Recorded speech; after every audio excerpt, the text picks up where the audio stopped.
Pausan garu, we are here, don't worry. We are here. Then Ambati Rambabu. The morning also, sir. The morning will come.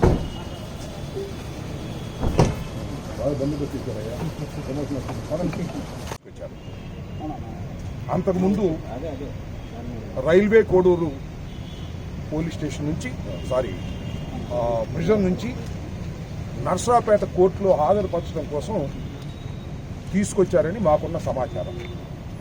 November మాసంలో తెలుగుదేశం పార్టీకి చెందినటువంటి నాయకులు కొంతమంది పోసాన కృష్ణమురళి గారు Telugu Desam party పట్ల అనుచిత వ్యాఖ్యలు చేశారని ఒక కంప్లైంట్ ఇస్తే ఆ కంప్లైంట్ రిజిస్టర్ చేశారు. ఆ కంప్లైంట్లో పీటీ వారెంట్ మీద ఇక్కడ ప్రొడ్యూస్ చేయడానికి నర్సరావుపేట కోర్టుకు తీసుకురావడం జరిగింది. నర్సరావుపేట కోర్టు వారు రిమాండ్ చేశారు. రిమాండ్ చేయటం వల్ల మరి అక్కడ సబ్జెక్టులు ఉన్నప్పటికీ కూడా ఇక్కడికి తరలించారు. కారణం ఏంటో మనకు తెలియదు.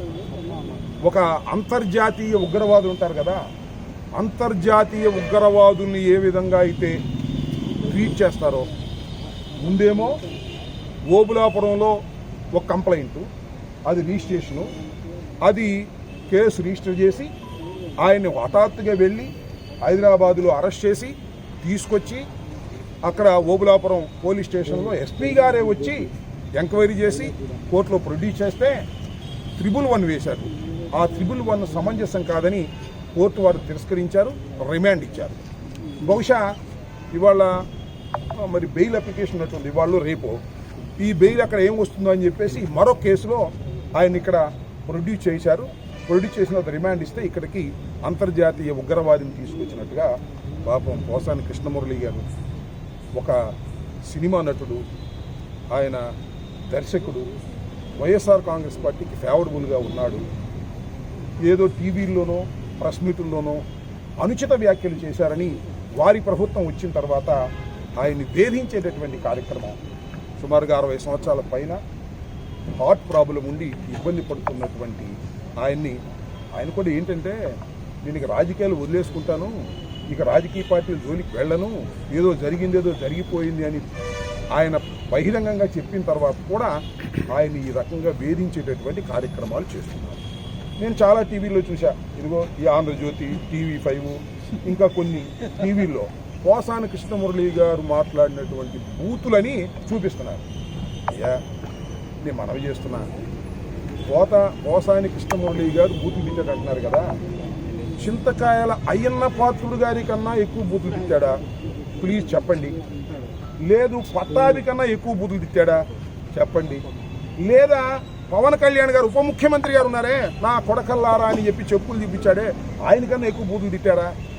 చంద్రబాబు నాయుడు గారు కొన్ని సందర్భాల్లో మాట్లాడారు, లోకేష్ గారు కూడా కొన్ని సందర్భాల్లో మాట్లాడారు. వాళ్ళందరికన్నా ఎక్కువ బూతులు తిట్టారో చెప్పని అడుగుతా ఉన్నా. ఈ చెప్పే వాళ్ళందరినీ కూడా అనుచిత వ్యాఖ్యలు చేస్తే ఎప్పుడు గుర్తొచ్చింది?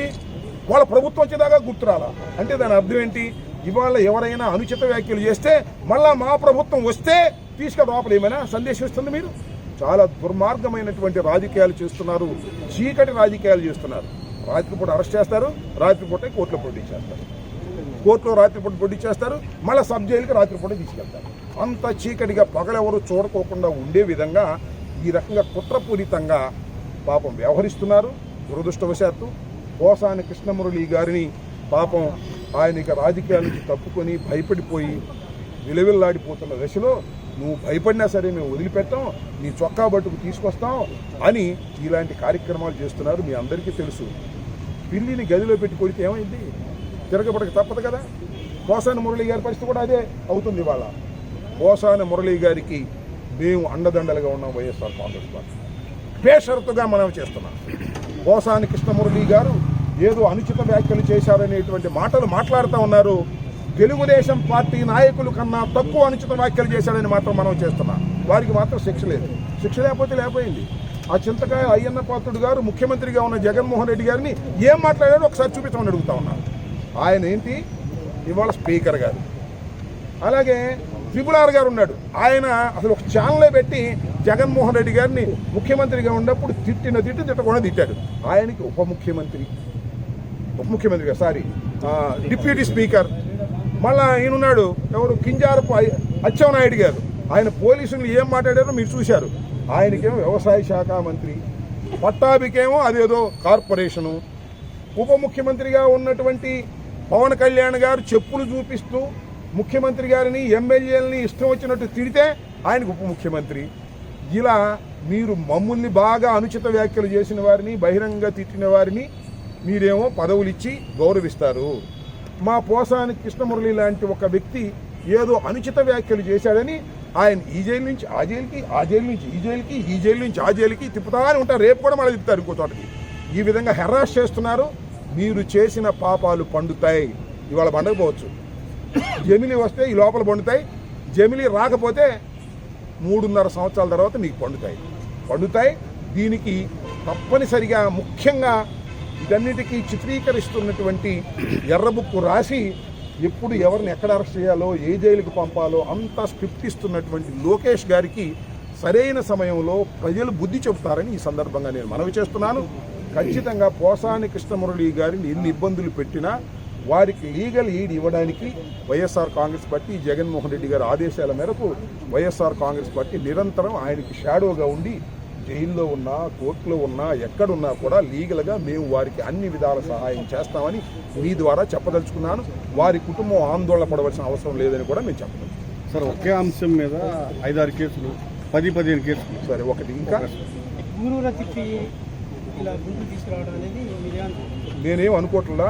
ఆయన అడిగిన ప్రశ్న ఏంటి? ఒకే అంశం మీద కేసుల మీద కేసు ఒకదాంతో పోదు. ఒకసారి అరెస్ట్ చేస్తే దానిలో బెయిల్ తీసుకుంటారని ఇంకో చోట ఒక కేసు, సేమ్ అంశం మీద. రెండోది ఏమీ లేదు, ఇదే అంశం మీద ఇంకో చోట కేసు. అయ్యా పుల్లయ్యారా, తెలుగుదేశం పుల్లయ్యారా, ఒక కంప్లైంట్ పోసాని కృష్ణమురళి గారి మీద ఒక కంప్లైంట్ ఇచ్చేస్తారు. అదేమో ఎస్ఐ రిజిస్టర్ చేసేస్తారు. లోకేష్ గారు చెప్తుంది ఏమంటే పోలీసులు వెళ్ళి పట్టరండి, లేడండి ఆ జైల్లో అయితే ఇక్కడ ప్రొడ్యూస్ చేయండి, తిప్పటమే. తిప్పి హెరాస్